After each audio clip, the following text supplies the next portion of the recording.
Hi, it's Lucinda Karen here. This is our topic today, mold, unwanted, dead or alive.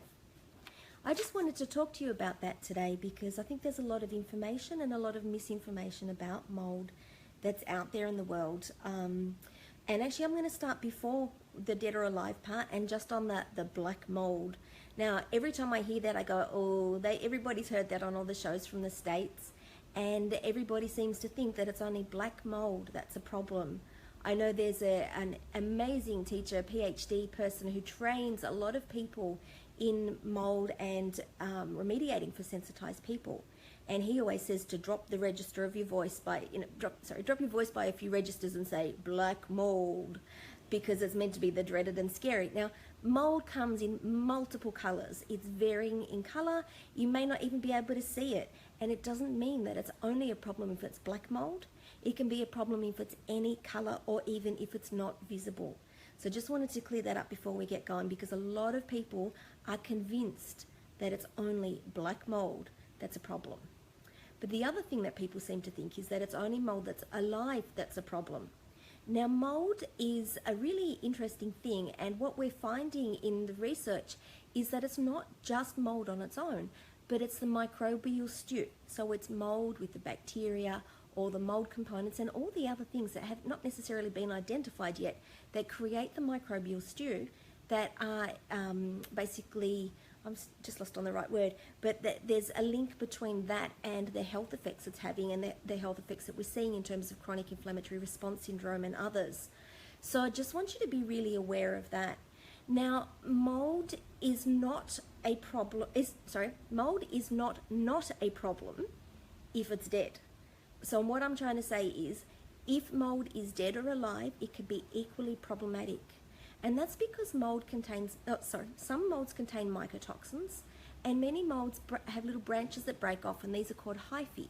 And these can still be lying around. Sometimes the fragments, the hyphae, are inhalable, which can be how they create a problem. But certainly the mycotoxins, the spores, and the other components of mold and the rest of the microbial stew lying around can still be a problem for health. So when we understand that part of it, that mold, dead or alive, is a problem, then we need to understand that just killing mold is not good enough. So techniques that were, had their heyday a little while back before we had better standards for mold remediation, techniques such as fogging or misting are not acceptable. In the remediation industry, those who are really well trained and really well aware of the effects and the needs of people who become mold sensitized or sensitive to mold, they call that the pray and spray method. The spray and pray method. So it's like spraying and praying that we hope that, it's actually going to do something.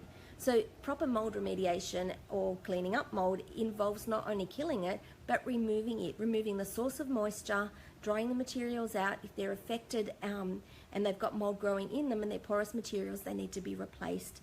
If they're not, they can be cleaned up. So it depends what's going on as to what are the next steps, but it's very important for you to understand that mold, whether it's dead or alive, is still a problem. So I hope that helps you with your understanding of mold and what's out there in the world and some of the things to consider. If you've got any questions or comments, please pop them down below. I'll be happy to answer them for you. And obviously I'm here for you if you want to explore further whether mold's a problem in your home or workplace.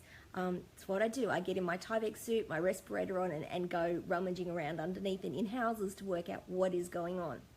So look forward to hearing from you. I hope you have a fantastic day. And remember, mold, whether it's alive or dead, is unwanted. So unwanted, dead or alive, black, or any other color. Have a great day. I'll catch you soon. Bye.